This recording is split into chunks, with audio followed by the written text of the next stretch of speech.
ad-dawa.tv দুনিয়া ও আখিরাতের কল্যাণে। বিয়ের জন্য সকল দিবসকে কল্যাণকর মনে না করা। জি, বলে যে শনি মঙ্গলবারে বিয়ে, শনিবার হবে না, মঙ্গলবার হবে না, চৈত্র মাসে হবে না, তারপরে অমাবস্যা পূর্ণিমার রাত্রে বিয়ে শাদী হবে না, এই ধরনের কথাবার্তাগুলো আছে, যদি একটু বুঝিয়ে বলতেন।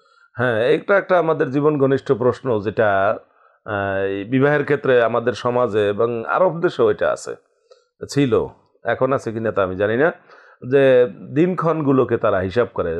এটা কি পূর্ণিমা, শুক্লপক্ষ, চাঁদের শুক্লপক্ষ না কৃষ্ণপক্ষ, এটা দেখে, পঞ্জিকা দেখে, পঞ্জিকা আবার শুভ অশুভ লেখা আছে, সেই হিসাবে তারা অনুসরণ করে। আসলে আমাদের হিন্দু ভাইদের, হিন্দুদের লেখা আবার মুসলমানদের লেখার মধ্যেও কতগুলো শুভ অশুভ কথা লেখা আছে, যেমন মোহাম্মদী পকেট পঞ্জিকার মধ্যে এগুলো লেখা আছে যে এটা যাত্রা নাস্তি, যাত্রা শুভ, এরকম একটা কিছু দিনক্ষণ, অর্থাৎ রাশি ফলে তারা বিশ্বাস করেন।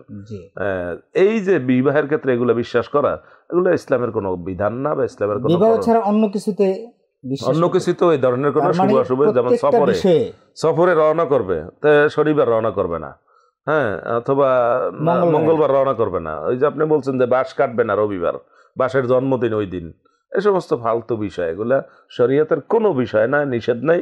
আল্লাহ বলছেন মানুষ সময়কে গালি দেয়, ইয়াসুবুদ্দাহার, লোকেরা সময়কে গালি দেয়, ওয়ানাদ্দাহার, আমি হলাম সময় নির্ধারণকারী, আমি সময়কে ওলট পালট করি।